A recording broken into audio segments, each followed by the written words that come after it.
Oke, baik. Assalamualaikum warahmatullahi wabarakatuh. Oke.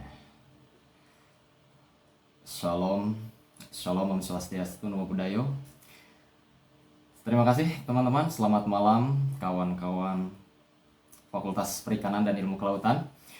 Dan teman-teman yang bergabung di dalam organisasi Ormawa di EPIK ya. Yang saya hormati tadi dosen Dr. Taufik yang berhalangan hadir. Kemudian yang saya hormati juga Presiden BEM FPIK Mbak Rini. Selamat malam Mbak Rini. Kemudian yang saya hormati juga Menteri PSDM Mbak Zalfa. Selamat malam Mbak Zalfa. Yang saya hormati juga Project Officer dari SLEO ini Mas Putra ya. Selamat malam Mas Putra, serta teman-teman seluruh panitia dan lapisan pengurus ya dari Kementerian PSDM serta BEM FPIK yang saya banggakan, serta panitia serta anggota-anggota dari yang mengikuti acara SLEO ini. Oke, baik, jadi ini kita berbincang santai aja ya, karena saya rasa saya juga di sini diundang atau diajak awalnya kan Mas Rahman ya, yang merupakan Menko Sospol di sana untuk berbicara, tetapi karena ada halangan jadinya saya untuk berbicara di sini. Dan saya harap karena kita sepantaran dalam artian di sini kita ada demokratisasi ide, dalam artian kita setara semuanya, egalite, tidak ada otoritas seperti halnya kalian di kampus atau di kelas itu, dimana kalian sering takut, sering gugup ketika dosen sedang berbicara dan ingin menyampaikan suatu gagasan kepada dosen bahwa oh Pak dosen ini kok kayak gini ya, kok kayak gitu ya. Nah, jadi kita ingin berbicara ya saat ini dengan tema pengenalan dan pengembangan diri. Saya tertarik dengan tema ini karena saya sendiri walaupun mahasiswa pertanian, bacaan-bacaan saya itu banyak dari psikologi, sejarah dan segala macam yang saya pikir itu mampu untuk membantu teman-teman di sini yang partisipan atau audiens SLEO, School of Leadership Organization, untuk mampu mengenali dirinya sendiri, mampu mengembangkan dan akhirnya menjadi pemimpin yang mumpuni. Jadi di sini saya mengambil judul Self Mastery atau penguasaan diri. Upaya menggali diri di era echo chamber. Nah, kita bedah dulu deh judulnya. Kenapa sih saya memilih judul seperti ini? Karena teman-teman, ini sebagai kerangka ya. Jadi saya di sini nanti akan menjelaskan itu tidak secara linier, dalam artian tidak secara runtut atau sistematis, tapi saya akan secara acak, secara lateral, di mana saya akan menjelaskan titik-titik pemikiran yang nanti teman-teman sendiri bisa menganalisisnya dan mensintesisnya menjadi sebuah pemikiran dan visi pribadi. Jadi itu akan sangat menyenangkan bagi teman-teman SLEO di sini untuk menggali bagaimana caranya kita mengenali diri sendiri dan mengembangkan diri sendiri. Seorang pemimpin itu perlu ya untuk memahami dirinya sendiri sebelum mengayomi atau memimpin orang lain, karena seorang pemimpin itu harus seorang idealis untuk bisa menyebarkan ideologinya, karena dari idealisme itu menjadi ideologi. Oke, saya berbicara selama 45 menit, cukup lama juga ya. Jadi kita lanjut ke slide selanjutnya, monggo. Oke, di sini adalah gambar, kita lihat backgroundnya. Saya sengaja ya dalam PowerPoint ini selalu menyematkan foto di baliknya itu atau background di baliknya itu seorang tokoh ternama. Biar apa? Teman-teman ke-trigger bahwa siapa ini ya? Pemikirannya seperti apa? Dalam menggali potensi diri, kita perlu memahami dulu sejarah atau era saat ini seperti apa. Empirisisme keadaan dunia saat ini itu seperti apa. Oke, baik. Di sini saya membawa tokoh ya, tokoh filsuf Indonesia yang terkenal dengan kritikannya terhadap pemerintah. Dia dikenal sebagai seorang kritikus, yaitu Rocky Gerung. Dalam sebuah acara di TV One itu dia diwawancarai oleh jurnalis TV One. Jadi pada menit ke-42, kalau saya tidak salah ya, nanti teman-teman bisa dicari, dengan judul Satu Hari 1000 Pesan. Rocky Gerung itu bilang, kita hidup di suatu era di mana potensi manusia untuk menjadi ideologis sudah berakhir. Mengapa sih? Gitu.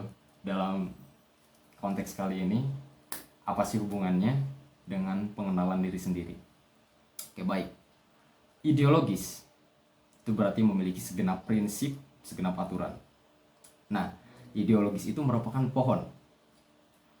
pohon yang kita, atau diri kita atau kerangka berpikir kita. Ideologis. Akarnya adalah idealisme. Jadi orang-orang saat ini tuh kehilangan kemampuan untuk menjadi seorang idealis yang mana nantinya akan menjadi seorang pemimpin. Karena kan kita di sini ranahnya ya walaupun pengenalan dan pengembangan diri, tapi ujung-ujungnya di sini tema besarnya adalah kepemimpinan dan emotional intelligence. Kita lihat saat ini echo chamber atau ruang gema semakin meningkat, semakin masif. Maksudnya apa? Ruang gema atau echo chamber itu kita lihat bahwa di media sosial, kita hidup di media sosial, orang-orang semakin mudah untuk berbicara. Siapapun itu, dari kalangan atas, dari kalangan bawah, semuanya berbicara, beropini. Itu menciptakan ruang gema. Akhirnya apa? Kita yang tidak bisa memfilter apa ucapan-ucapan yang penting untuk pikiran, untuk otak kita, untuk kita dapat mengenali diri kita sendiri, akhirnya kita bercampur aduk di dalam kepala kita. Kita jadi bingung. Pandangan seperti apa yang harus kita telan, paradigma apa yang harus seperti apa yang harus kita terapkan. Nah, berkaitannya dengan idealisme itu didapatkan melalui perenungan, melalui pengenalan diri yang dalam. Akan tetapi kondisi saat ini, seseorang itu tidak memungkinkan lagi, susah untuk mencapai idealisme karena terlalu berisik dunia ini. Terlalu berisik. Contoh kayak gini. Kalian itu saya jamin sering sekali scroll TikTok, scroll media sosial, Instagram, Reels, video short pendek. Impact atau dampak dari kalian kebanyakan scroll seperti itu, daya tangkap kalian terhadap sesuatu hal, gagasan itu semakin menurun. Suatu penelitian di luar negeri itu menyatakan bahwa kemampuan manusia saat ini untuk bisa fokus, untuk bisa menangkap suatu gagasan itu hanya 8 detik. Dan itu sesuai dengan prinsip-prinsip ya yang kalau kalian mengikuti para influencer, hook kalian kalau ingin menciptakan suatu konten, hook kalian itu harus di 8 detik pertama. Karena apa? Karena atensi kita udah tinggal 8 detik itu sama kayak ikan. Nah, seperti itu. Jadi, idealisme itu didapatkan dari pengenalan diri yang dalam. Pengenalan diri yang dalam, kita mampu menciptakan idealisme kita sendiri.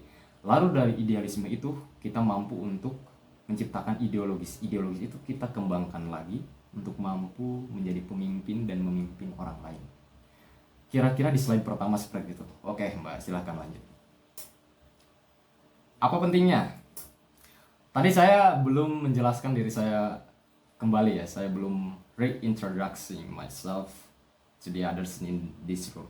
Saya belum menjelaskan diri saya kembali, memaparkan diri saya kembali, mengenalkan diri saya kembali. Oke, jadi saya itu Sherly Yulianto. Saya sekarang berusia kurang lebih 20 tahun, menginjak 21. Dan itu udah usia-usia dimana kalau psikolog itu sekarang ya, psikolog kontemporer itu bilangnya quarter life crisis, dimana sering terjadi krisis eksistensial, krisis diri sendiri untuk menghadapi kehidupan kedepannya itu seperti apa. Dan itu menjadi kebingungan, kegambangan kita sendiri. Saya dulu lahir dari keluarga, ya sedikit cerita aja ya, broken home. Jadi kalian nanti bisa menebak bagaimana perkembangan diri saya sendiri. Ini bukan curhat ya, tapi narasi cerita aja. Oke, beranjak dewasa, dulu saya sangat berprestasi. SMP ikut olimpiade sains dan matematika segala macam, ikut olimpiade MIPA itu. Mulai SMA, disitulah saya mulai bisa berpikir mengenai bagaimana cerita dunia bekerja, bagaimana trauma memengaruhi masa depan kita.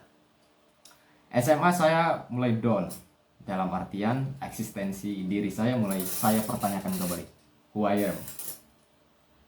Why I live in the world? Kenapa saya hidup di dunia ini? Dan itu pertanyaan-pertanyaan itu menggema di dalam kepala dan menjadi bising gitu. Siapa sih diri saya? Kenapa saya hidup? Tujuan saya itu untuk apa? Makna hidup saya itu untuk apa di dunia ini? Kenapa saya dilahirkan dari kondisi seperti itu? Pertanyaan-pertanyaan seperti itu membuat saya down. Kalau dalam pergerakan harga saham tuh, SMP naik, SMA anjlok parah sampai ke titik terendah-rendahnya diri saya hidup. Di situ saya mulai bangkit, mengumpulkan kembali literatur-literatur, wawasan-wawasan untuk menciptakan siapa diri saya. Dalam artian disitulah perjalanan pertama pengenalan diri saya.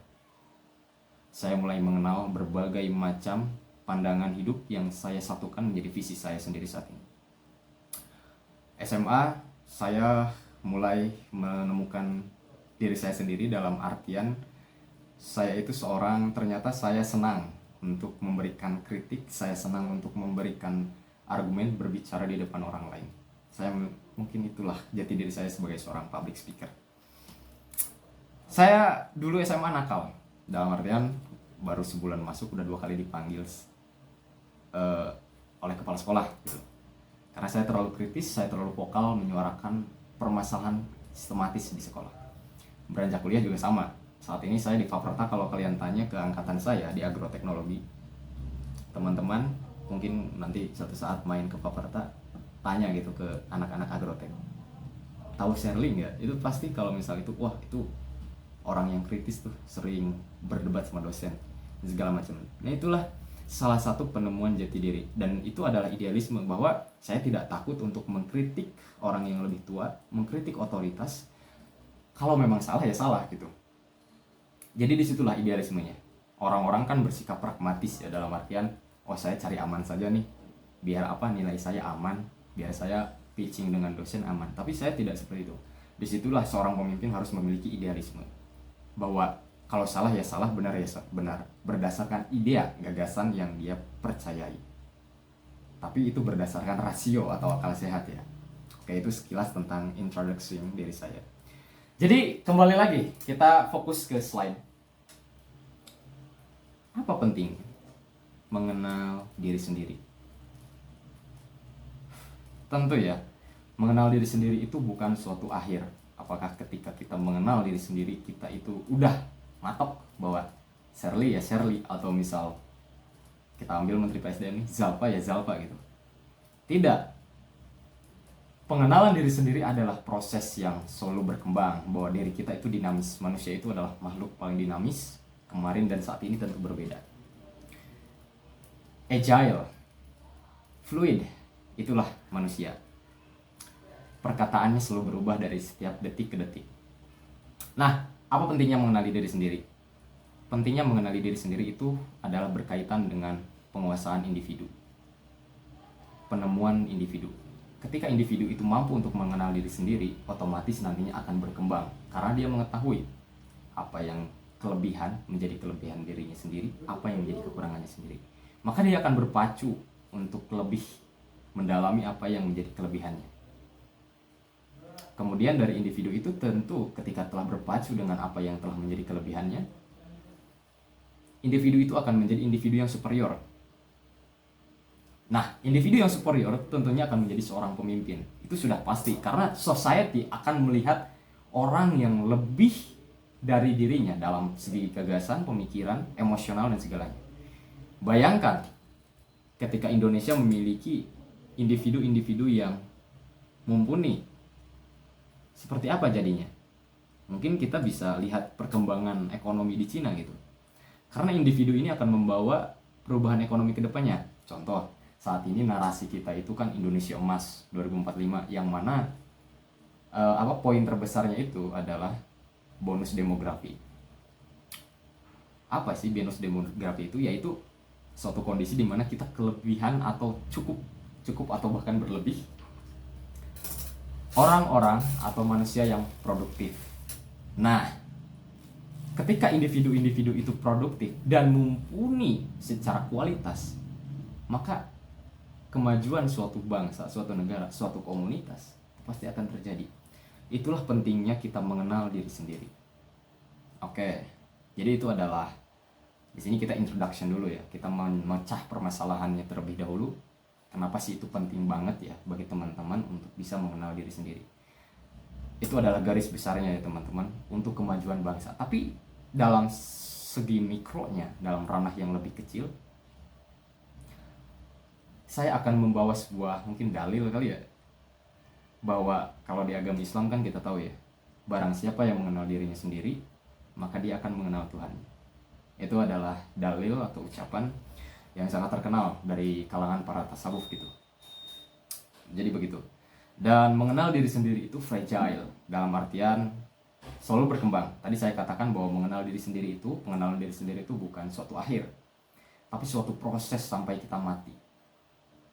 Sampai kita mati itu kita terus menggali diri kita sendiri. Who I am? What's the meaning for us, for me? Apa sih makna hidup untuk kita? Nah, di mana kita berada, di mana kita berdiri, tingkatan-tingkatan posisi kita ketika dalam proses mengenal diri sendiri, itu kita akan selalu fragile. Dada kita terbelah. Untuk apa? Mencari yang lebih dan lebih pintar, lebih tinggi derajatnya daripada kita. Oke, jadi itu adalah introduction ya teman-teman. Yang saya harap teman-teman di sini bisa sedikit memahami urgensinya mengapa sih kita harus mengenal diri sendiri dan apa pentingnya. Semoga teman-teman dapat gitu perenungannya. Dan di sini ada gambar Socrates ya, yang saya ingat itu perkataannya atau gagasannya mengenai diri sendiri itu bahwa kebahagiaan sejati itu tidak dimaknai sebagai seseorang yang kaya ataupun memiliki harta berlebih ataupun segalanya. Akan tetapi manusia atau orang-orang yang mampu mengenal dirinya secara sejati. Pengenalan diri sejati itu akan membawa kebahagiaan. Dan mengapa bisa seperti itu? Karena orang-orang saat ini ya, kembali lagi ke quotes-nya Rocky Gerung, kehilangan kemampuan atau potensi untuk menjadi idealisme. Seorang asisten profesor di Universitas Nottingham di Inggris, yang mana orang Indonesia, Bagus Mulyadi, itu pernah mengatakan bahwa orang-orang saat ini itu terjebak dalam pragmatisme, pandangan pragmatis, di mana mereka mengukur suatu kebahagiaan itu didasarkan pada materi. Misal, saya ingin bahagia jika saya punya uang. Seperti itu. Tapi itu adalah pandangan yang salah menurut dia. Karena kebahagiaan itu jangan dijadikan sebuah tujuan, tapi pemaknaan. Pemaknaannya maksudnya apa? Jika saya mati esok hari, siapakah yang akan menangisi saya? Berarti maknanya apa? Anda bermanfaat di komunitas tersebut. Oke, saya rasa itu sudah cukup ya untuk memberikan gambaran kepada teman-teman betapa pentingnya kita harus mengenali diri kita sendiri. Oke, next kita berbincang-bincang. Oke, ini adalah Confucius, seorang filsuf dari China. Jadi di sini saya akan membawa refleksi-refleksi filosofis ya teman-teman, karena saya senang dengan bacaan-bacaan filsafat. Kalau teman-teman main ke kontrakan saya, ke kosan saya, teman-teman bakal menemukan buku-buku filsafat, buku-buku sejarah, sosial, dan politik. Psikologi juga tentu. Jadi, kenapa sih saya suka filsafat? Saya juga nggak tahu gitu, kenapa saya suka bacaan-bacaan filsafat. Karena menurut saya di situ gagasan-gagasan filsafat itu merupakan sejarah perkembangan pikiran yang mana mampu menuntun kita untuk lebih mengenal diri sendiri. Saya jamin, teman-teman kalau misalnya belajar filsafat dengan benar, saya jamin teman-teman bakal lebih mengetahui eksistensi diri teman-teman itu di era sekarang ya, secara psikogeografis itu akan seperti apa dan tujuannya kemana, maknanya seperti apa, itu akan tercapai atau ketemu. Nah, Confucius itu pernah mengatakannya, untuk menata suatu negara kita itu perlu menata rumah kita terlebih dahulu, dan untuk menata rumah atau hunian kita atau keluarga kita, kita perlu untuk menata diri kita sendiri. Dan untuk menata diri sendiri, kita itu perlu meluruskan hati dan memurnikan pikiran. Jadi Confucius di sini membawa pesan moral bahwa pengenalan diri sejati itu berasal dari hati, dari etika, kecernihan hati dan pikiran. Tentunya berbeda dengan pandangan psikologi barat atau filsafat barat. Contohnya Daniel Goleman. Tadi kan temanya itu emotional intelligence ya. Daniel Goleman itu seorang psikolog kontemporer yang menulis sebuah buku Emotional Intelligence. Nah, beliau itu menuturkan sebuah pandangan-pandangan untuk pengenalan diri sendiri itu didasarkan melalui akal gitu atau rasio, berbeda dengan Confucius yang melalui jalan moral. Tentu bukan mengesampingkan ya, tetapi itu adalah sebuah konsep puzzle yang mana kalau kita menggunakan kedua-duanya itu tentu kita akan mampu mengenali diri kita secara sejati, itu perjalanan menuju ke sana. Oke, lanjut.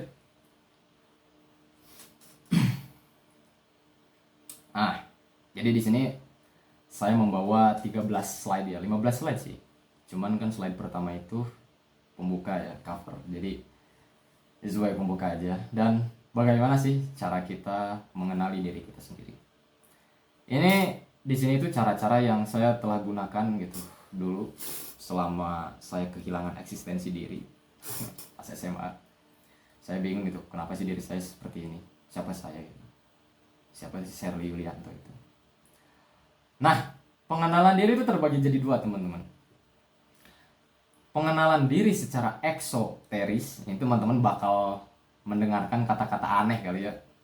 Kata-kata yang teman-teman jarang sekali dengarkan. Dan itu menjadi suatu wawasan tersendiri. Nanti teman-teman bisa catat, bisa cari sendiri gitu di Google. Atau nanti kita di sesi diskusi bisa merundingkan bareng-bareng. Apa sih yang dikatakan tadi Kak Sherly itu gitu. Nanti kita diskusikan. Pengenalan diri itu terbagi menjadi dua, eksoteris dan esoteris. Nah, era sekarang pengenalan diri itu hanya sebatas eksoteris. Eksoteris itu maksudnya luar, hanya luar saja, hobi, apa yang aku suka, apa yang aku rasakan.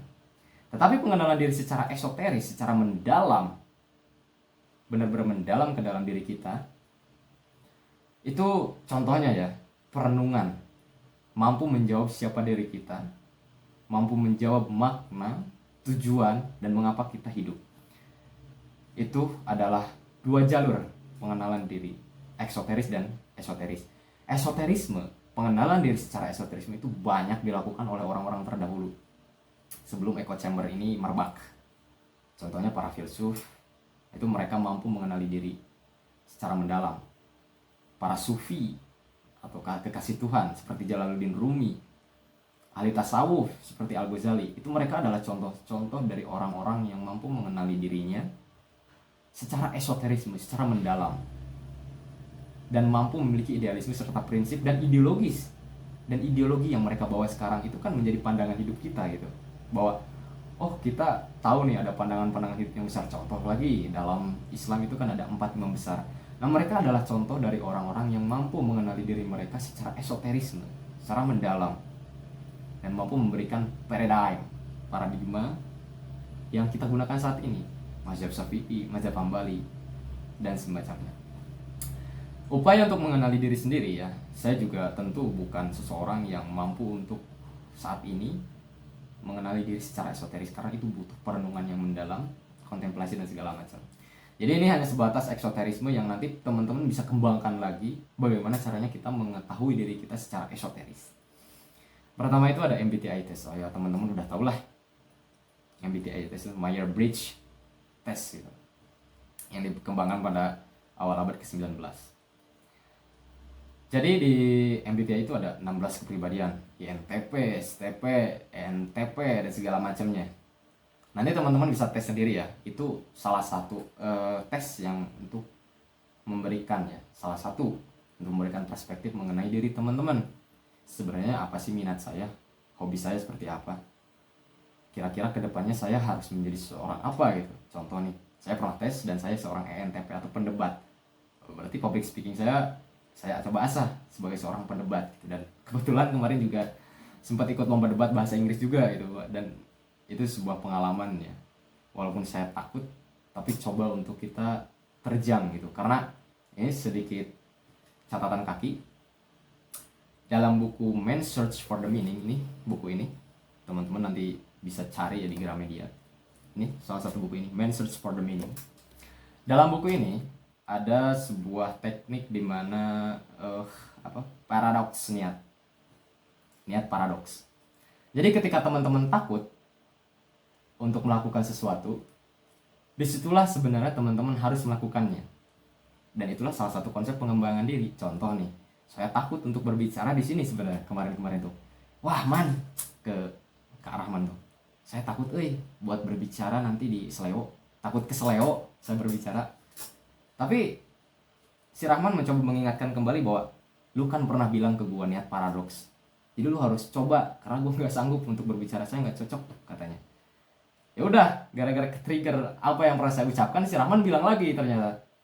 Ya udah, saya coba untuk melakukan niat paradoks itu, walaupun saya takut tapi saya harus lompat sebagai bentuk pengembangan diri. Jadi teman-teman bisa cari nanti konsepnya niat paradoks. Nah, kedua, membaca. Nanti seperihal membaca kita ada di slide selanjutnya ya, tapi jangan dulu lanjut. Membaca itu memberikan wawasan yang luas banget. Kita bisa tahu pandangan-pandangan para tokoh-tokoh, atau mungkin cek apa suara saya terdengar.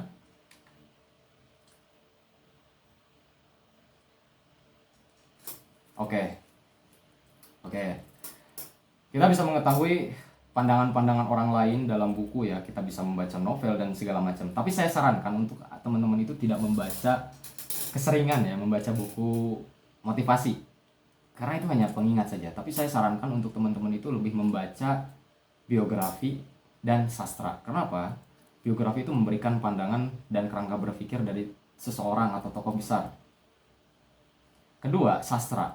Sastra seperti yang kita kenal itu novel ya. Novel itu kan di situ berisi tokoh-tokoh, kejadian kronologis dan segala macam. Di situ teman-teman bakal mengetahui bagaimana jatuh bangunnya seseorang dalam cerita novel tersebut. Jadi teman-teman bakal bisa mendapatkan insight bahwa orang ini tuh kayak gini ya jatuh bangunnya. Saya juga mungkin berada di posisi yang sama dan tahu caranya dari novel tersebut atau dari bacaan sastra tersebut untuk bangkit dan mengenali diri sendiri. Itu banyak banget teman-teman saya dulu satu SMA ya, bahwa wah ini novel sangat insightful dan memberikan pandangan baru bagi saya, dan saya rasa saya lebih mengenal diri saya gara-gara baca novel ini gitu. Itu terjadi banyak banget, dan sekarang teman saya itu menjadi suka banget sama buku-buku novel, bahkan dia tidak pernah membeli buku apapun selain buku novel gitu. Oke, seperti itu. Jadi wawasan itu harus kita perluas, harus kita perdalam. Ketiga itu diskusi dan feedback. Sering-seringlah untuk berbicara, untuk mengobrol dengan teman-teman yang sekiranya lebih tinggi daripada kita dan sepantaran atau bahkan di bawah. 3 teman itu kita perlu miliki. Teman yang di bawah kita dalam artian mungkin usia dan dari segi pemikiran. Itu kita perlu berbincang juga dengan mereka untuk kita mengajarkan apa yang telah kita pahami dengan bahasa yang sesederhana mungkin, karena ketika kita mampu menerjemahkan sesuatu yang sulit menjadi bahasa yang sederhana, berarti kita telah paham. Kedua, orang yang sepantaran memberikan insight yang sama. Ketiga, orang yang lebih tinggi daripada kita fragile atau pecah, bahwa inilah insight yang baru yang saya perlukan. Tuh, diskusi dan feedback itu memberikan pandangan bahwa nanti teman-teman bisa tanya, kira-kira gua tuh sukanya apa ya, kira-kira menurut lo kelebihan gua tuh apa ya, gua tuh cocoknya di mana sih. Nah, feedback seperti itu bisa memberikan pandangan baru bagi teman-teman untuk mengenali diri sendiri. Itu benar-benar terjadi gitu. Jadi teman-teman harus sering-sering ngobrol, jangan no lab di rumah gitu. Sebagai anak kuliahan tuh kita harus sering ngobrol, sering membaca buku. Nah, itu adalah 2 aspek yang menurut saya killer banget untuk kita menambah wawasan dan juga mengenali diri sendiri. Ketiga, kontemplasi. Kontemplasi itu apa sih? Kontemplasi itu kita merenung. Mungkin bisa bermeditasi juga. Merenung, menjauhkan pikiran dari hal-hal dunia yang berisik.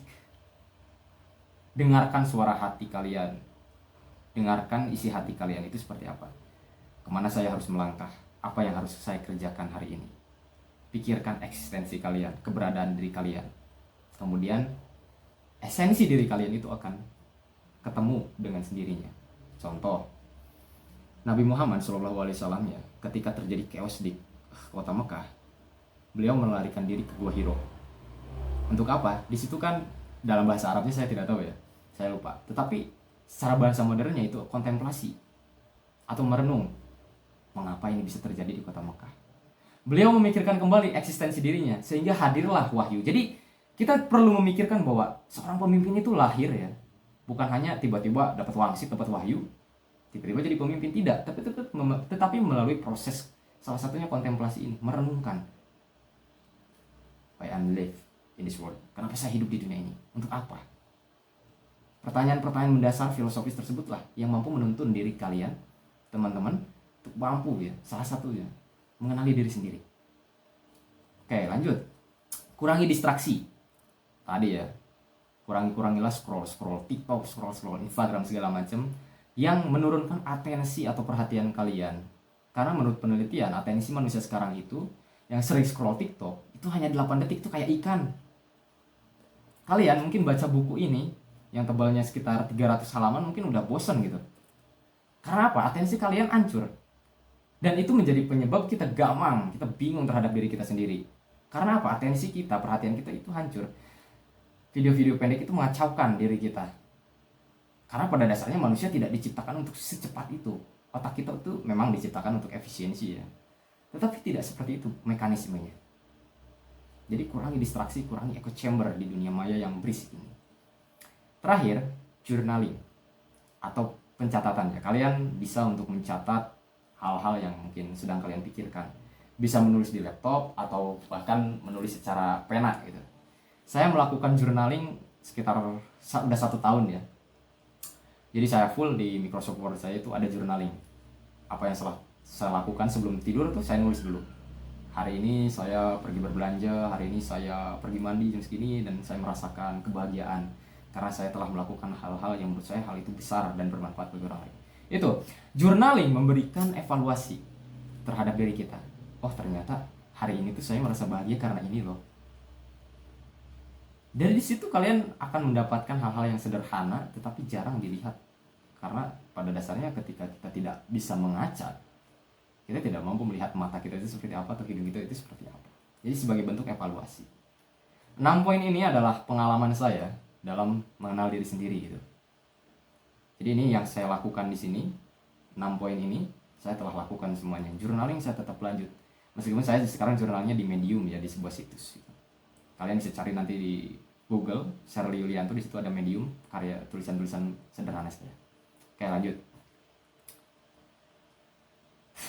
Nah, ini di belakang ini background ada tokoh namanya Ignatius Bambang Sugiharto. Itu adalah filsuf juga, filsuf Indonesia ya. Jadi untuk mengenali diri sendiri gitu, kita perlu memiliki kemampuan analisis dan sintesis. Maksudnya apa sih analisis sintesis? Analisis itu memecah, sintesis itu menggabungkan kembali. Nah, Bambang Sugiharto ini pernah berbicara bahwa bangsa kita, masyarakat kita functionally illiterate. Illiterasi bukan berarti tidak bisa membaca, tetapi kemampuan untuk mencerna suatu bacaan itu hilang. Akhirnya membaca ya sekedar membaca, tidak tahu, tidak bisa membedah isi poin-poinnya apa untuk kembali digabungkan menjadi visi pribadi, idealisme pribadi itu seperti apa. Tuh. Jadi dari mana sih asalnya kita dapat mengenal diri kita sendiri, kita tahu diri kita sendiri? Ya tentu, di sini saya menuliskan literasi. Literasi itu bukan hanya sekadar membaca buku, tapi bisa dari pengalaman kita perjalanan, touring, travel, segala macam ke tempat hal-hal baru, mencoba hal-hal baru, ke tempat baru, berbincang dengan orang baru, itu termasuk literasi. Wawasan yang luas itu memberikan paradigma. Kemudian dari literasi itu menciptakan paradigma dan wawasan atau pandangan. Itu menjadikan pandangan hidup teman-teman. Semakin teman-teman baca banyak pengalaman membaca dan ke tempat-tempat yang baru atau pengalaman-pengalaman baru, di situ teman-teman mendapat wawasan baru dan pandangan baru tentunya kan. Nah, dari situ teman-teman bakalan bisa mencerna. Jika literasinya bagus. Oh, ini bagus loh kayak gini. Sederhananya tuh kayak teman-teman mau bangun rumah pasti cari referensi. Saya kira-kira ini referensinya ini deh. Nah, itu seperti itu. Jadilah visi teman-teman sendiri dalam membangun rumah itu seperti apa. Kemudian dari paradigma dan wawasan itu timbullah keyakinan bahwa oh, saya suka pemikiran ini, saya suka wawasan ini, saya suka ini. Di situ teman-teman mulai menyatukan menjadi visi pribadi bahwa itu jadi idealisme teman-teman. Oh, ini yang saya yakini, poin-poin ini jadi pandangan yang saya yakini. Jadi teman-teman tidak mudah terpengaruh ya oleh berita-berita hoax, post-truth dan segala macam, karena dari keyakinan itu timbullah filter hidup, filter pandangan. Kemudian dari keyakinan itu menjadilah pengenalan diri, eksoteris dan esoterisme.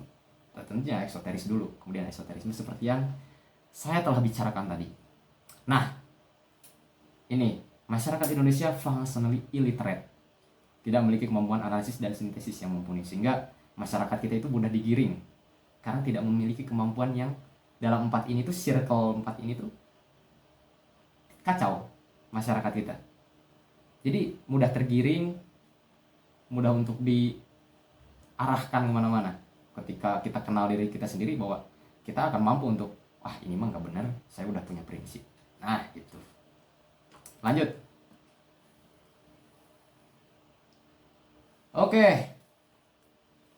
Setelah teman-teman mampu untuk mengenal diri sendiri, teman-teman harus memiliki kepercayaan diri.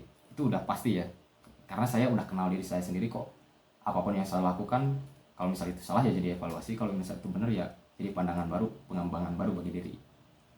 Dan teman-teman ketika sudah kenal diri sendiri, teman-teman itu tidak akan malu, pede. Yang saya lakukan saya tahu kok. Saya udah kenal diri saya sendiri, saya udah kenal nanti kedepannya apa yang akan saya lakukan. Level of confidence. Ignatius Jonan, Bapak pembaruan kereta api Indonesia. Tentu teman-teman sudah tahu lah, kereta api Indonesia sekarang udah sangat enak untuk kita naiki sebagai transportasi umum. Tentu pada era-era sebelumnya, sebelum Bapak ini, kereta api Indonesia itu kan kacau banget ya. Nah, level of confidence di sini itu bahwa kemampuan kepercayaan diri kita untuk menciptakan atau melakukan hal-hal besar itu didasarkan atas akumulasi dari hal-hal kecil yang telah kita lakukan. Misal, teman-teman itu kan di sini temanya pemimpin ya, kepemimpinan, emotional intelligence. Sebelum teman-teman mampu untuk memimpin suatu BEM, katakanlah seperti tadi Mbak Arini, tentu dia itu telah melakukan hal-hal kecil untuk memupuk bagaimana dia akhirnya bisa memimpin BEM FP. Mungkin dia bangun tidur mampu atau segera untuk membereskan tempat tidurnya dengan rapi. Hal-hal kecil itulah memberikan teman-teman rasa kepercayaan diri. Oh, saya mampu untuk membereskan kamar saya dengan rapi kok. Habis itu teman-teman itu pasti bertingkat. Oh, saya mampu ternyata melakukan pengerjaan tugas atau proyek yang cukup sulit. Awalnya ternyata saya mampu. Dari situ mulailah bertingkat. Karena saya sudah percaya nih, tugas-tugas kecil itu udah terbangun, udah terselesaikan. Akhirnya berkembanglah dari teman-teman kepercayaannya. Dari situ teman-teman mungkin dari Mbak Zalpa tadinya Menteri PSDM mungkin soon jadi Presiden BEM FPIK atau bahkan Presiden BEM di UNIT barangkali, karena udah punya kepercayaan diri bahwa I can do it. Saya mampu memimpin Kementerian PSDM. So what's next? I want to be high level more than now. So kan? Tuh. Jadi level of confidence perlu teman-teman pahami dan perlu teman-teman lakukan di setiap langkah-langkah kecil teman-teman. Mulai dari bangun tidur, membereskan tempat tidur, atau bahkan bangun pagi sesuai jadwal teman-teman. Oke, next.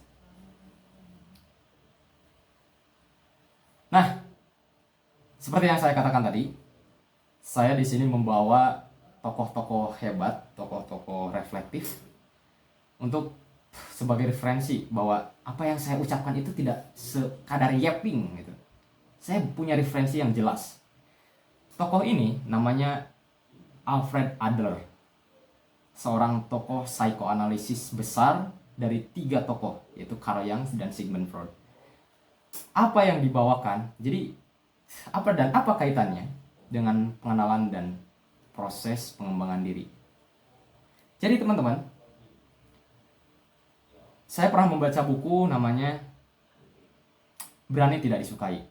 Itu buku karya penulis Jepang yang membawa insight psikoanalisis dari Adler. Di dalam buku tersebut berisi percakapan ya, kayak sebuah novel. Seorang pemuda yang kehilangan eksistensi dirinya, kehilangan arah, kehilangan makna, kemudian datang kepada seorang filosof. Bahwa saya tuh kehilangan diri saya sendiri, saya bingung diri saya harus melangkah kemana. Akhirnya berbincang-bincang diskusi. Seperti poin saya tadi yang di atas, bahwa diskusi itu mampu untuk kita menemukan diri kita. Karena mendapatkan feedback langsung dari orang lain. Ada energi tertentu yang hanya bisa didapatkan ketika kita berbincang. Nah, konsep paling legendaris dari Adlerian ini, yaitu teleologi dan aetiologi. Untuk mengenali diri sendiri dalam perjalanan proses mengenali dan mengembangkan diri, ada 2 konsep besar di sini, teleologi dan ateologi. Teleologi itu berasal dari kata telos, artinya fokus ke depan, fokus terhadap masa depan dan tujuan kita. Aetiologi berasal dari kata aetios, yang berarti masa lalu atau belakang. Untuk mengembangkan diri kita sendiri, kita harus berfokus menurut gagasan beliau, kita harus berfokus pada masa depan kita. Misal, latar belakang kita tuh memiliki trauma. Saya yakin setiap orang di sini, teman-teman, memiliki trauma tersendiri bahwa oh, saya punya trauma masa lalu dengan orang tua atau segala macam. Atau mungkin trauma dengan akibat trauma tersebut kayaknya saya susah deh untuk maju karena trauma tersebut mengungkung diri saya untuk saya maju. Saya selalu teringat ketika ingin melangkah untuk hal-hal besar, saya teringat trauma tersebut. Nah, Adlerian tidak memfokuskan hal itu, tapi fokuslah dengan tujuan sebagai seorang pemimpin. Jadi begini, misal teman-teman itu memang memiliki trauma, memiliki masa lalu yang kelam, tapi teman-teman punya mimpi yang besar. Misalkan teman-teman pengen jadi seorang dokter, teman-teman pengen menjadi seorang menteri kelautan. Berarti teman-teman harus fokus, lemparkan batu ke arah sana dan kaitkan tali. Akhirnya kita bisa untuk menjelajah tujuan kita walaupun itu terasa-rasa sakit. Nah, disinilah makna itu diperlukan. Dalam artian, nanti ya di slide selanjutnya itu ada quotes. Dalam artian, teman-teman itu fokus ke depan. Tidak penting sesakit apapun yang teman-teman rasakan, teman-teman tetap melangkah maju ke depan. Karena fokus teman-teman itu adalah tujuan, bukan masa lalu.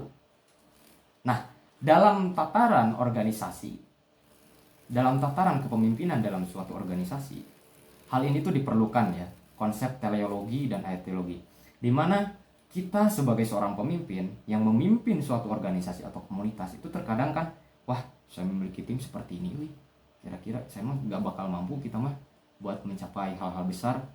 Proker-proker seperti ini tuh berat. Misal di teman-teman Epic ya ada proker merancangkan proker yang besar, tapi kayaknya nggak kuat deh karena kita sumber dayanya seperti ini. Berarti kan fokus terhadap masa lalu. Nah, pemimpin yang besar itu tidak fokus terhadap masa lalunya atau di belakang, tapi fokus ke depan dan bisa memotivasi, memberikan idealismenya kepada staf-stafnya. Oke, proker yang bagus dan sesuai dengan kebutuhan anak-anak BEM Kema Epic. Kita fokus ke depan, apapun yang terjadi kita harus tetap utuh, kita harus mampu untuk melaksanakannya. Jadi fokus ke depan, bukan hanya fokus ke belakang. Nah, ini sebaliknya dengan Sigmund Freud. Sigmund Freud menekankan aspek masa lalu atau latar belakang untuk mengenali diri sendiri, tapi itu di luar konteks kita saat ini. Jadi teman-teman, apapun masa lalu teman-teman itu jadi sebagai acuan saja, histori saja. Tetapi teman-teman punya tujuan ke depannya seperti apa, dan itulah yang harus kita fokuskan, harus kita capai. Fokuslah ke depan, lemparkan batu, talinya kita ikuti. Kemana sih batu ini gitu?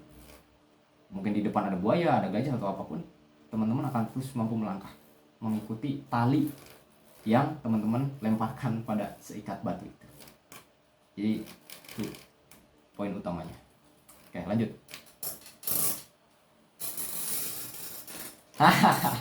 Ketemu lagi tokoh besar ya. Jadi saya pernah membaca buku Mindset, karya ini tokoh di belakang ini adalah Carol S. Dweck, seorang psikolog juga asal Amerika. Menulis karya terkenal dengan gagasan terkenalnya itu Growth Mindset dan Fixed Mindset. Jadi sebagai seorang pemimpin ya, ini kita udah berbicara ranah pengembangan diri. Karena tadi kita udah berbicara mengenai pengenalan diri, yang mana di sela-selanya adalah level of confidence. Jadi saya harap dari konsep-konsep tersebut mampu untuk membantu teman-teman mengenali diri sendiri, meskipun masih banyak perspektif untuk bagaimana kita mengenali diri kita sendiri. Nah, Dweck dalam buku Mindset itu mengembangkan teori yang sangat terkenal berupa Growth Mindset atau mindset tumbuh dan Fixed Mindset atau mindset tetap. Dalam tataran seorang pemimpin, dalam tataran seorang individu, Growth Mindset itu diperlukan untuk mampu mengembangkan dirinya dan bahkan komunitasnya. Contohnya seperti ini. Teman-teman misal mau, contohlah saya diri sendiri deh. Saya mau berbicara di sini. Misal kemarin, saya mah cuma angkatan 23, sepantaran sama yang audiens saya mah nggak berbakat, saya mah nggak mau berbicara, takut salah, takut gagal. Itu adalah contoh fixed mindset. Tapi ketika kita menerapkan growth mindset, mindset tumbuh untuk pengembangan diri, oke, saya terima tantangan itu. Kalaupun mungkin gagal, ya sudah, jadikan evaluasi. saya mampu kok gitu. Nah, seperti itu. Oke, dalam tataran organisasi teman-teman juga seperti itu, bahwa wah lu mah nggak bakal bisa menjalankan proker ini karena lihat aja sumber dayanya kayak gini. Tapi sebagai seorang pemimpin yang menerapkan growth mindset, oke teman-teman, kita punya proker besar, mari kita laksanakan. Kita punya tujuan besar, mari kita bangun kekuatan, mari kita bangun basis, mari kita bangun solidaritas untuk mencapai hal-hal besar tersebut.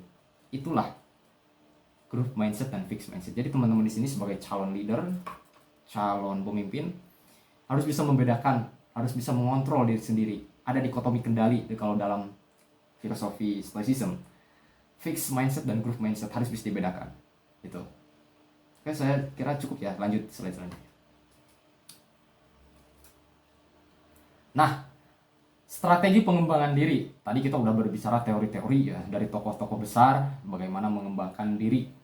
Di sini kita, karena saya mengacu pada buku Mindset karya Dweck tadi, pemikiran Dweck tadi, kita melihat bahwa dalam buku tersebut juga disebutkan ada bibit atau bakat ya. Jadi bakat itu merupakan kecerdasan alamiah yang sebenarnya itu bisa kita manipulasi, kita rekayasa. Suatu saat teman-teman ketika menjadi seorang orang tua ya, saya berbicara agak jauh sedikit, teman-teman tuh bisa untuk merekayasa generasi yang teman-teman akan ciptakan, apakah untuk seleranya musik atau seorang ustadz dan segala macam, melalui golden age, pemanfaatan golden age. Jadi di situ ada tarbiyah ya kalau dalam bahasa Islam, tarbiyah dini, itu memberikan pengenalan, karena generasi yang akan datang itu mampu untuk mencerna stimulus dari luar, dan itulah yang akan menjadikan bakat.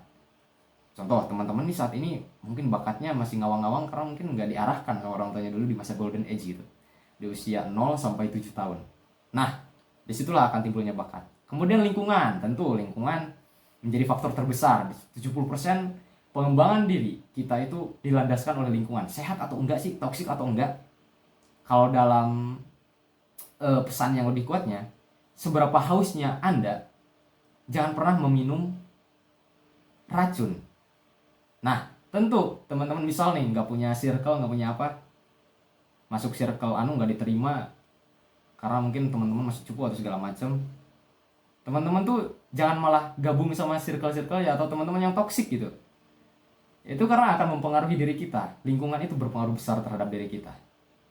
Tapi teman-teman coba upgrade dulu diri dulu teman-teman, dan kemudian coba gabung dengan circle-circle yang lebih berwawasan gitu, lebih fresh.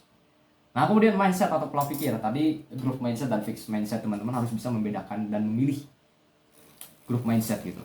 Kemudian eksplorasi dan latihan, ciptakan kebiasaan yang menantang, temukan zona nyaman baru. Jadi teman-teman dirasakan, wah saya di zona nyaman nih, keluarlah, cari tantangan dan cari zona nyaman baru. Ketika udah sangat nyaman, cari lagi. Nah, kalau dalam ilmu pertanian, yield atau hasil, potensi diri, pengembangan diri, itu didasarkan atas genetik atau bakat, environment atau lingkungan. Terus kalau dalam pengembangan diri, itu dalam hal pertanian, itu hanya sebagai Y sama dengan G kali E, tambah E atau kali E. Tapi dalam pengembangan diri, kita tambahkan lagi mindset dan eksplorasi atau latihan.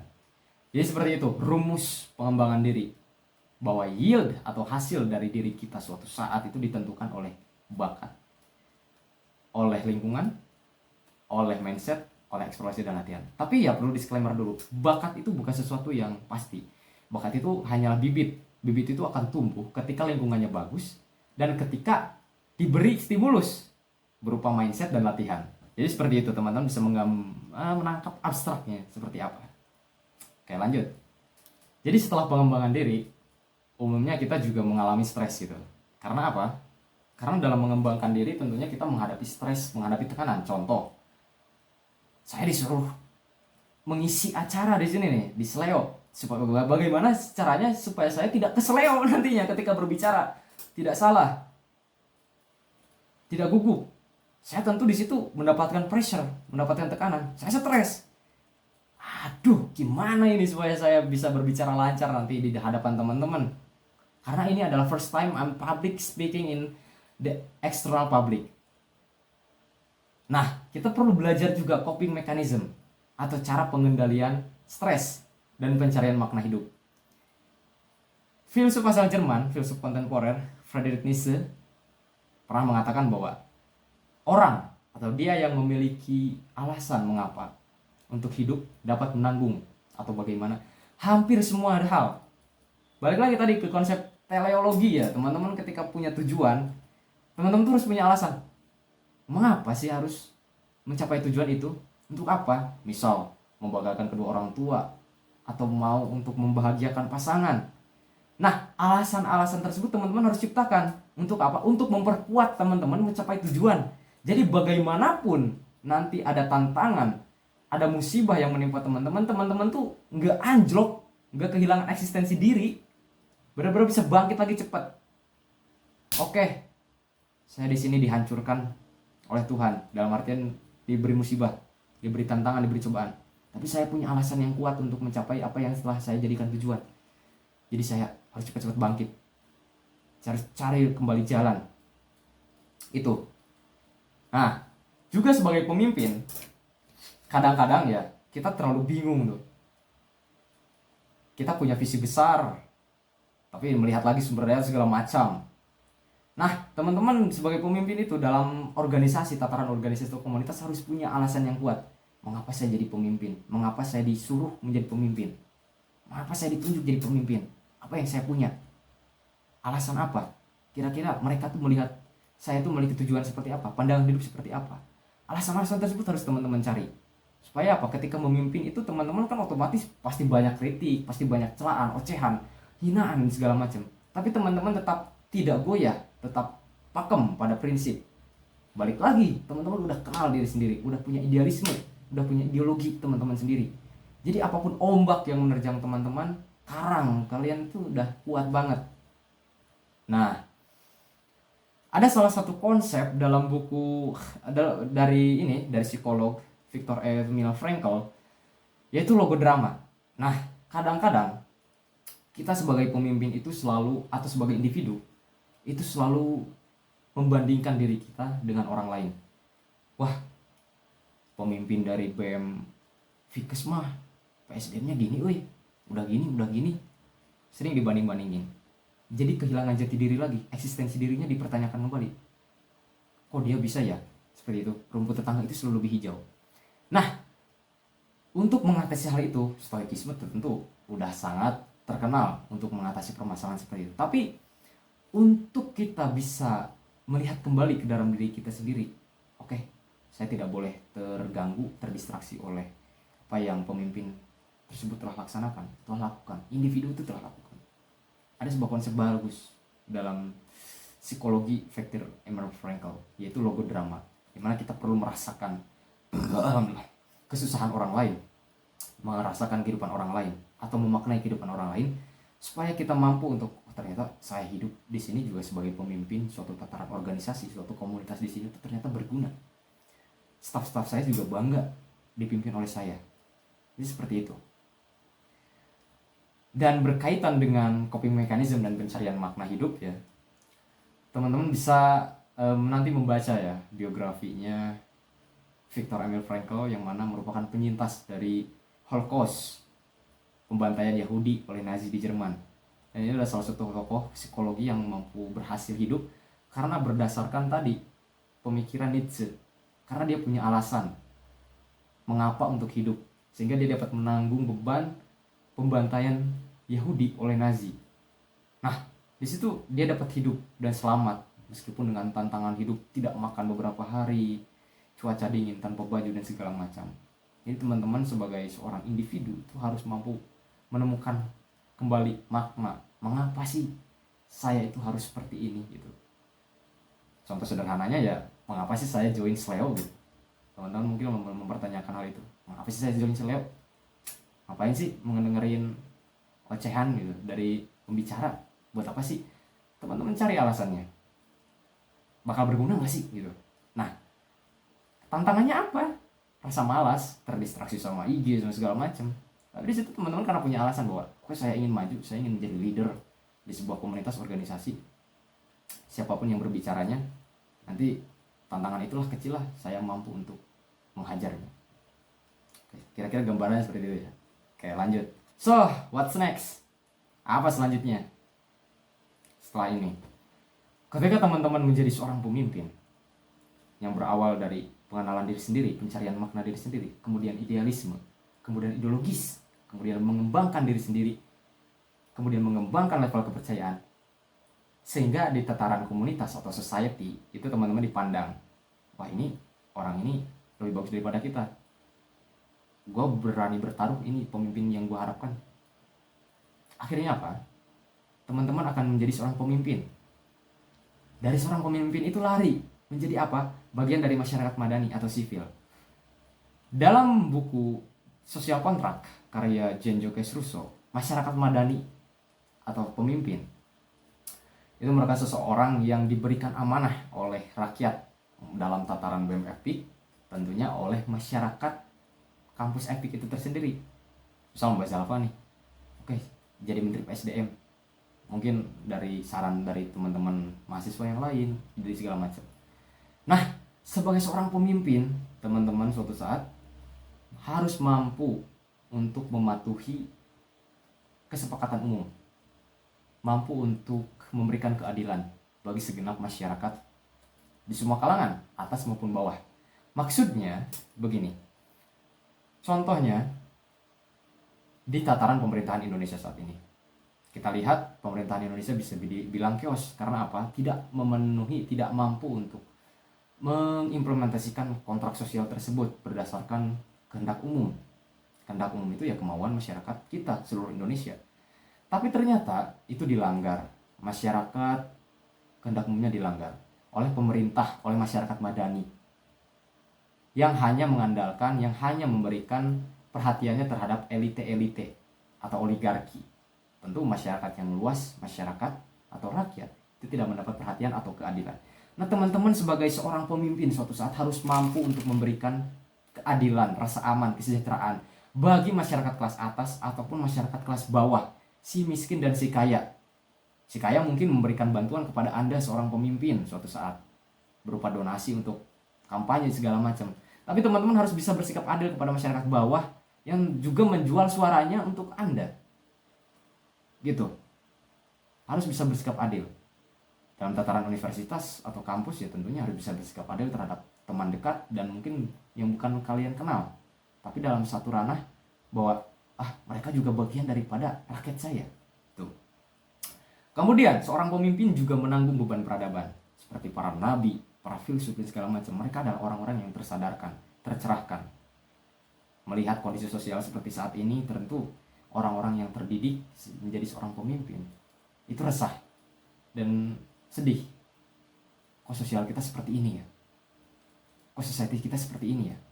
Teman-teman harus bisa sadar, harus bisa menyadari, harus bisa peka terhadap keadaan sosial. Sehingga teman-teman ya memang ya ada sebuah paradoks tersendiri bahwa semakin kita tahu, semakin kita gelisah. Itu.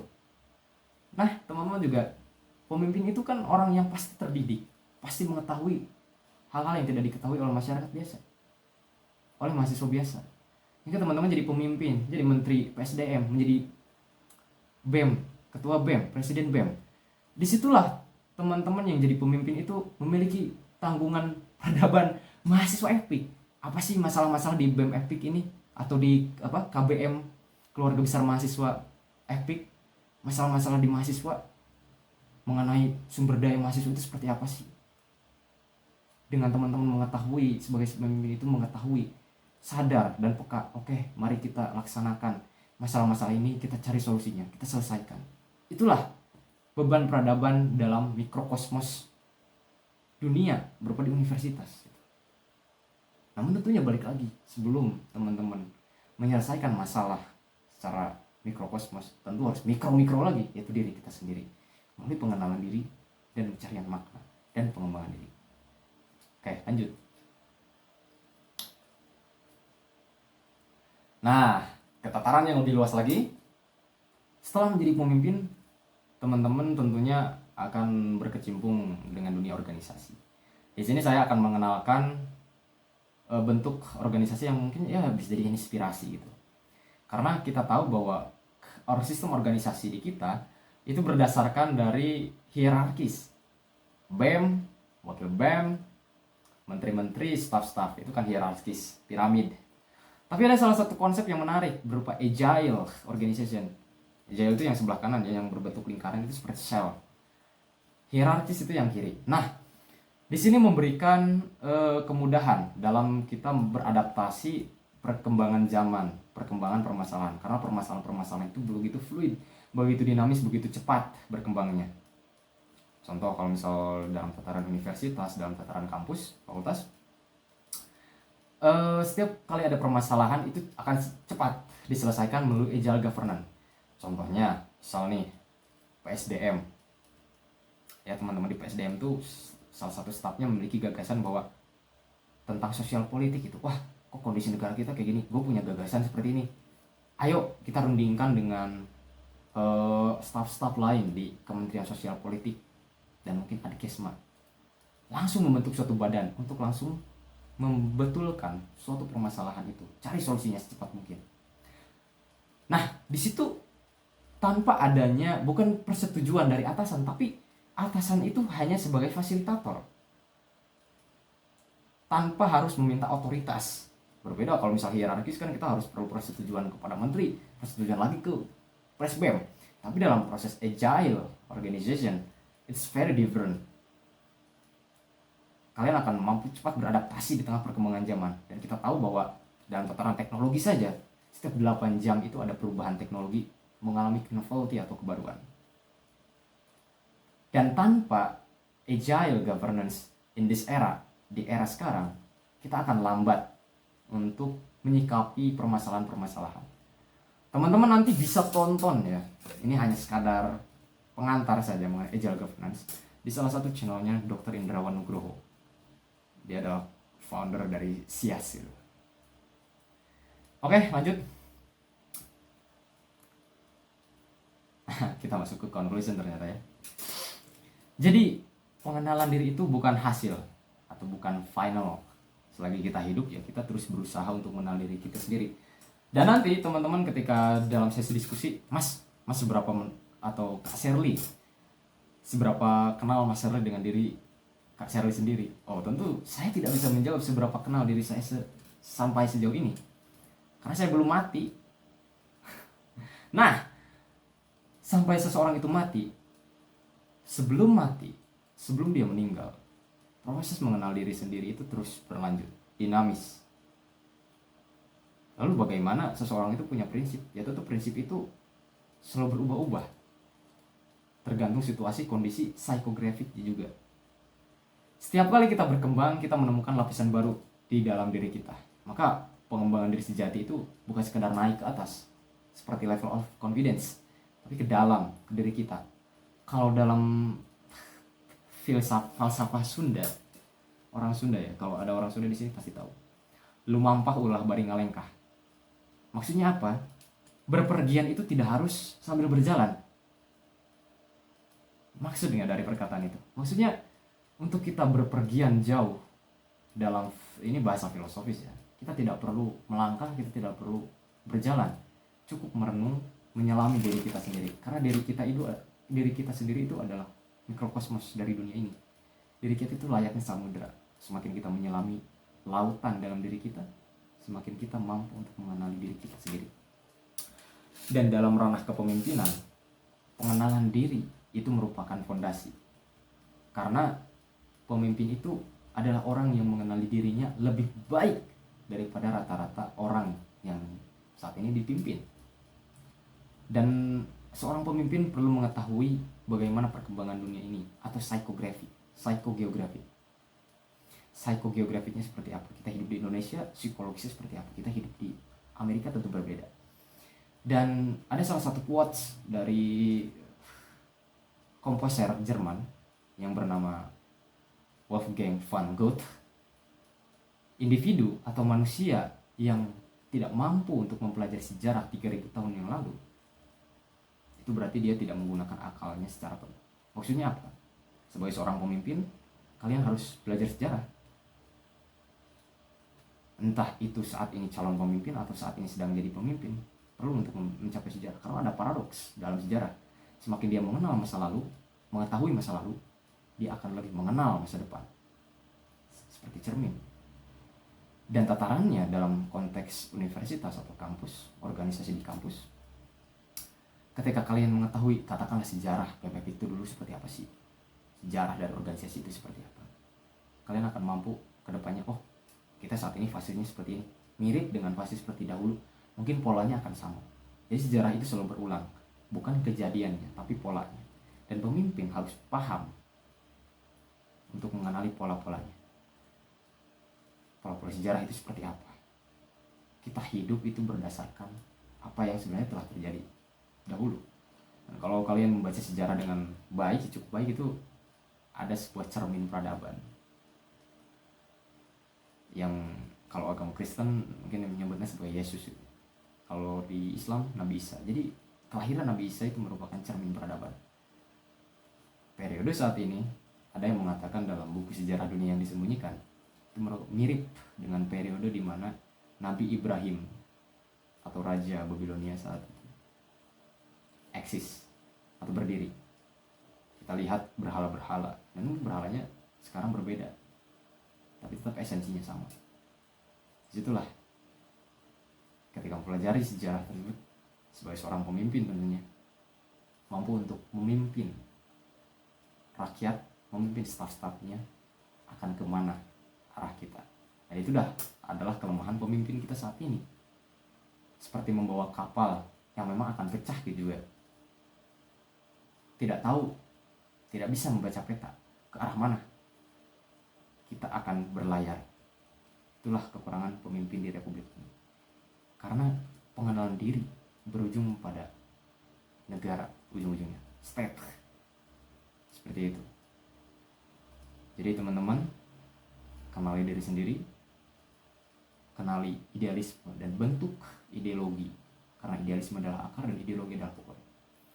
Maka teman-teman di situ akan mengembangkan diri dan mampu menjadi pemimpin. Dan ketika menjadi pemimpin, harapannya yang diharapkan oleh rakyat atau oleh mahasiswa keluarga itu adalah bahwa ini ada pemimpin yang gua inginkan, yang mampu menampung aspirasi, mampu adil, mampu menyejahterakan, mampu mengayomi, dan gue rela mati demi pemimpin tersebut. Dan saya rasa materi saya sudah cukup ya untuk speech kali ini. Dan silakan next slide untuk penutup. Next slide selanjutnya. Nah, oke teman-teman, saya rasa itulah materi yang dapat saya sampaikan ya di Emotional Intelligence dan Leadership di Seleo ini. Semoga teman-teman selepas ini tidak keseleo ya dalam memahami diri sendiri, dalam segenap mengembangkan diri. Dan ya tadi masuk ke sesi diskusi ya. Silahkan kita berbincang-bincang, kita setara di sini, kita coba mendemokratisasikan ide untuk mencapai diskusi yang atraktif. Oke, silahkan.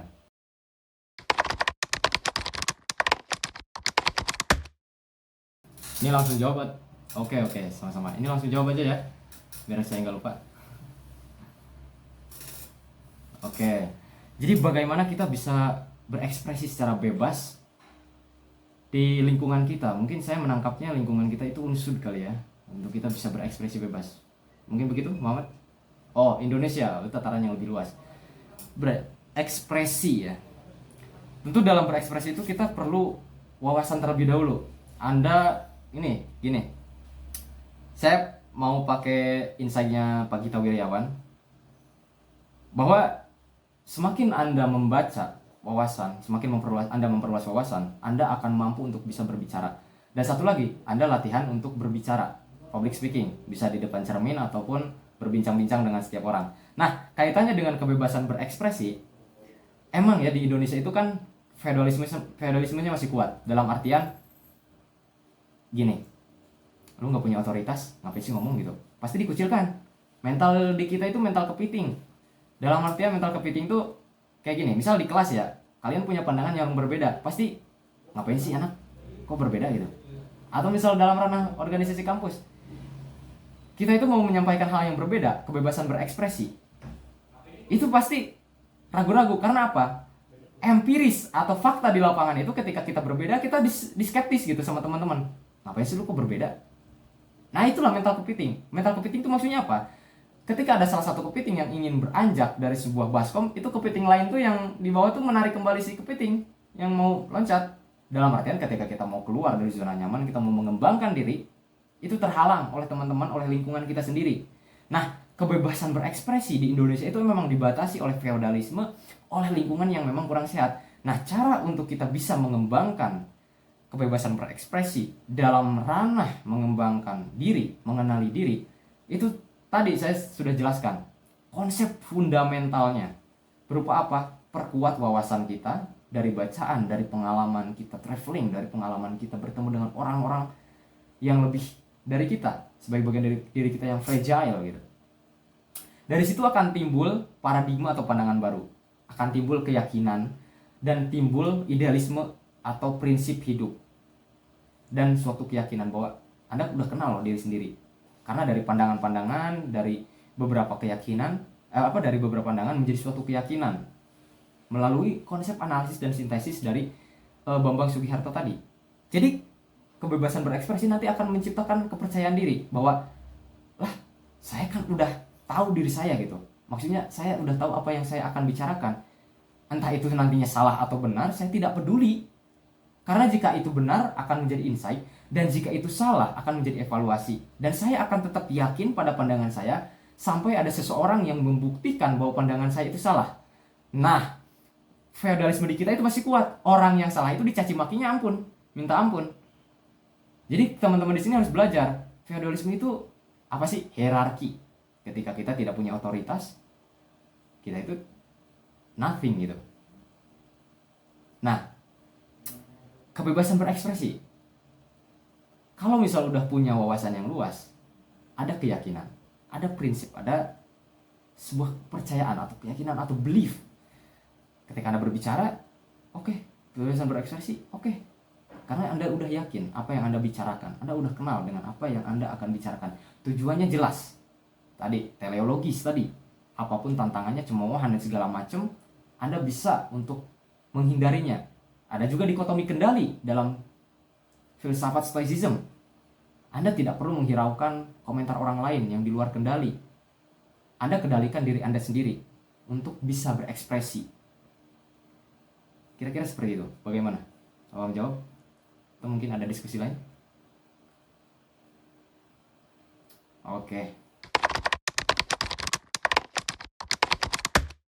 Oke, jadi begini. Konsep paling terkenal dalam filosofi teras, saya kebetulan juga udah pernah baca bukunya ya. Jadi kita agak matching ya. Sangat matching. Dalam filosofi teras itu kan dasarnya itu penulis ya Henry Manampiring yang membaca tentang stoikisme untuk saat itu kan penulis itu latar belakangnya ketika Covid ya. Echo chamber balik lagi.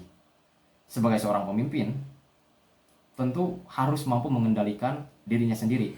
Nah, stoikisme itu gagasan yang paling terkenal adalah dikotomi kendali. Dikotomi kendali itu apa sih? Yaitu memisahkan antara hal-hal yang bisa dikendalikan atau eksternal dan hal-hal yang bisa dikendalikan atau internal. Contohnya, saya berbicara saat ini ya, saya fokus aja ke hal yang saya bisa kendalikan, yaitu sikap saya, perkataan yang ingin saya ucapkan, emosi, gerak tubuh, gaya komunikasi yang ingin saya ucapkan. Saya tidak peduli apakah ada yang mendengarkan atau tidak. Itu di luar kendali saya. Saya tidak peduli. Nah, sebagai seorang pemimpin, tentu kalian itu nantinya ya akan mendapatkan banyak kritikan. Banyak, kalau kritikan masih oke. Cacian, makian, cemoohan, dilempar tomat bahkan mungkin atau telur. Itu teman-teman harus bisa mengendalikan diri teman-teman sebagai seorang pemimpin. Agar apa? Kalian itu kepala, staf-staf kalian di bawah itu merupakan kaki, tangan, dan segala macam. Jika kepala hancur, ya udah tubuh yang lain apa gunanya? Maka teman-teman sebagai seorang pemimpin ketika menerapkan filosofi teras, saya sangat setuju ya bahwa filosofi teras atau stoikisme itu sangat berguna bagi seorang pemimpin untuk mampu mengendalikan dirinya di tengah tekanan batin, tekanan emosi, tekanan akal dari internal berupa staf-stafnya dan eksternal berupa rakyatnya, berupa mahasiswa keluarganya.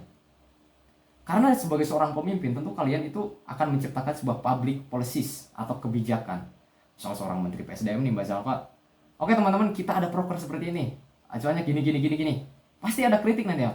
Waduh, kok ini prokernya kayak gini ya, jelek amat. Nah, tentu di situ akan ada tekanan. Wah, saya dicaci nih, saya dikritik nih, apa yang harus saya lakukan? Tentu harus tenang. Tanamkan prinsip stoikisme tadi, supaya apa, staff-staff itu yang lain, staff-staff yang lain itu tidak gamang, tidak khawatir. Waduh, ketua saya ini khawatir ternyata, ketua saya ini bimbang akibat adanya intervensi, kita ada cemoohan. Pemimpin itu harus bisa tenang. Tanamkan prinsip stoikisme untuk mencapai tujuan. Fokus ke depan. Jadi, fokuskan apa yang bisa kita kendalikan. Oke, itu mah di luar kendali saya mah gak peduli gitu. Yang penting kita udah sesuai SOP, kita udah sesuai dengan prinsip awal, kita sesuai dengan ideologi awal, kita udah sesuai dengan tujuan, manfaat, dan segala macamnya. Kita fokus aja terhadap apa yang kita kendalikan, teman-teman. Kepada staff-staffnya misal berbicara seperti itu. Itulah prinsip-prinsip stoikisme. Jadi saya sangat setuju bahwa stoikisme itu sangat penting untuk seorang pemimpin bisa memimpin dan mengayomi, terutama dalam hal ini roadmap perjalanan kepemimpinan kedepannya itu seperti apa. Kira-kira seperti itu. Gimana? Kalau menjawab? Sangat dibutuhkan. Apalagi kan tadi saya hanya berbicara dalam ranah physical world atau dunia fisik. Tapi kan kita udah hidup di dunia maya. Kalau kita buka IG misalkan, kita udah publish sebuah proker nih. Alah, proker apaan itu? Alah, ini kok acaranya jelek. Ini kepanitiaan kok kayak gini amat. Tentu di media sosial itu akan lebih terasa sakit gitu. Psikologi kita terganggu. Nah, itu di luar kendali. Udah, biarkan mereka berbicara. Biarkan mereka yeping gitu. Kita mah fokus aja pada tujuan kita, teman-teman gitu. Sama staff-staffnya, sama bawah-bawahnya. Udah, nggak usah dipikirin itu mah. Di luar kendali. Kita tanamkan prinsip stoikisme, fokus pada apa yang kita yakini. Selagi itu kita udah punya standarnya secara jelas, ya udah kita jalankan. Nggak bisa takut yang lain. Tuh. Jadi begitu. Kira-kira penanaman atau implementasi prinsip stoikisme dalam ranah kepemimpinan. Oke, ini sangat menarik ya teman-teman. Bagaimana menyelaraskan. Jadi ketika kita memimpin suatu staff, beberapa staff atau komunitas, mungkin di situ bakal terjadi gesekan ya. Ini mah nggak sesuai sama pandangan gua, pemimpin gua gimana sih? Ini kan yang gua pilih, kok nggak sesuai sih sama pandangannya. Nah, jadi begini.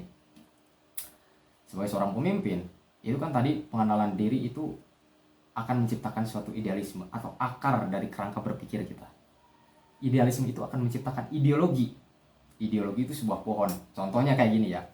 Karl Marx itu kan menciptakan gagasan Das Kapital atau komunisme. Itu kan sebuah idealisme. Sebuah bentuk pemikiran. Ternyata dipakai oleh beberapa negara menjadi sebuah ideologi negara. Di China, Korea Utara, Vietnam. Itu menjadi sebuah ideologi, menjadi sebuah aturan. Ideologi itu aturan, tuntutan bagi komunitas, bagi society. Nah, ketika Anda menjadi seorang pemimpin, tentu Anda memakai ideologi Anda untuk mengarahkan komunitas atau staf-staf Anda, staf-staf kalian, itu akan berjalan ke arah mana. Namun juga perlu disesuaikan dengan akal sehat. Jadi maksudnya begini, akal sehat itu sebagai standar ya. Jadi misalkan begini, kita berbicara POV-nya dari ini dulu deh, dari staf ya, dari bawahan rakyat. Oke, gue udah memilih pemimpin gue nih. Ideologinya seperti ini. Oke, gue ikut. Itu udah menjadi kewajiban teman-teman. Tapi bukan berarti ikut-ikut tok. Kalian harus juga, kalau misal nggak ada kesesuaian, boleh kok mengkritisi, itu wajib banget. Kritik itu sebagai bentuk kita sayang terhadap kepemimpinan seorang pemimpin. Nah, lanjut kita berbicara mengenai POV dari staf atau rakyat atau bawahan. Akal sehat itu digunakan sebagai dasar bahwa pemimpin ini Anda buat kebijakan, Anda buat visi, Anda buat proker, menurut saya ya, ini nggak sesuai dengan akal sehat kita. Nggak sesuai dengan akal sehat atau rasio kebersamaan kita. Saya ingin mengkritik Anda, seperti ini, seperti itu, seperti ini. Jadi di situ disesuaikan kembali dengan akal sehat. Nah, si staff atau si bawahan ini perlu menyadari juga akal sehat ini sebagai tuntunan, dan dia itu sebagai staff mengikuti ideologi pemimpin. Tentunya harus patuh, harus integritas. Manusia itu diukur dari integritasnya. Seberapa berintegritasnya dia pada satu hal, pada beberapa hal. Berintegritas gak? Bisa dipercaya gak? Bisa memegang teguh prinsip gak? Sebagai staf ya tentu harus mengikuti prinsip atau ideologi dari seorang pemimpin tersebut. Jadi bagaimana menyelaraskan idealisme anggota dengan tuntutan realistis program kerja? Ya balik lagi, program kerja yang diciptakan oleh pemimpin, walaupun di situ ada diskusi ya, tentu kan pemimpin di situ kan memberikan keputusan. Ya kalian harus mengikuti ideologi dari pemimpin kalian itu. Tetapi dalam merancang sebuah program kerja, Anda juga harus ikut andil, mengkritisi, memberikan saran sebagai bentuk kasih sayang Anda terhadap kepemimpinan dan kedepannya seperti apa, agar tidak terjadi gesekan. Dan itu juga akan membangun kultur organisasi yang inklusif dan berkelanjutan. Nah, lalu ada aspek yang penting berupa kesadaran akan hal-hal yang sekecil itu bisa menciptakan hal-hal yang besar. Sering kita lewatkan bahwa oh ini ada permasalahan kecil dalam kepanitiaan kita, dalam organisasi kita. Sebagai seorang pemimpin, walaupun kita bawahannya, kita itu ada pemimpin bagi diri kita sendiri. Kita adalah bagian dari kepemimpinan. Oh ini ada masalah kecil nih, kita harus segera bicarakan secara vulgar, secara jujur, secara belak-belakan. Supaya apa? Tidak merambah jadi masalah besar. Jadi itu akan menciptakan kondisi yang inklusif. Saya rasa ya seperti itu. Jadi keterbukaan, akal sehat, dan keteraturan mengikuti ideologis dari pemimpin yang dibarengi dengan sikap kritis kita untuk merupakan bentuk kasih sayang terhadap kepemimpinan itu akan menciptakan kondisi yang inklusif di dalam organisasi itu, di dalam kepemimpinan itu. Tentu berkelanjutan tentu saja. Jadi itulah jawaban saya. Gimana kira-kira? Dapat Fadilah. Sebentar, saya mengumpulkan dulu, ini pertanyaannya bagus banget ya. Karena kan kita berada di sebuah lingkungan yang memang toksik, tapi kita harus berkembang untuk menjadi pribadi yang lebih baik. Gitu. Begini. Tadi ada sebuah teori ya dari stoikisme itu tersendiri, yang mana kita harus bisa menerapkan dikotomi kendali, bahwa kita hidup di lingkungan yang toksik. Tentu Indonesia ini juga toksik sebenarnya. Kita harus mampu untuk menyaring, memfilter. Kita harus mampu untuk mengendalikan apa yang bisa kita kendalikan. Jangan sampai diri kita terjerumus oleh lingkungan yang toksik tadi. Kita harus kendalikan diri kita. Itulah dikotomi kendali. Biarkan mereka toksik terhadap diri kita. Tentunya itu juga bakal berpengaruh. Cara yang paling efektif ya tentu pindah dari lingkungan tersebut. Kita lebih baik menyendiri, kontemplasi. Contoh, Nabi Muhammad SAW ketika Mekah itu lingkungannya toksik, apakah beliau langsung terjun bahwa ini tidak benar, itu tidak benar? Nggak bisa. Beliau belum punya tataran dalam dirinya sendiri, belum punya keyakinan. Balik lagi ke pengenalan diri. Supaya apa? Supaya kita punya idealisme, punya ideologi untuk diri kita sendiri, punya aturan hidup, punya prinsip hidup. Itu yang pertama. Kedua ya tentu stoikisme dan segala macamnya. Kontemplasi itu diperlukan untuk kita merenung. Kita hidup udah di lingkungan yang benar gak sih? Terus apakah kita mampu untuk hidup di lingkungan tersebut? Prinsip-prinsip kita itu seperti apa? Balik lagi, kita harus memahami prinsip awal kita. Kita harus mengenali diri kita secara esoterisme. Seperti itu.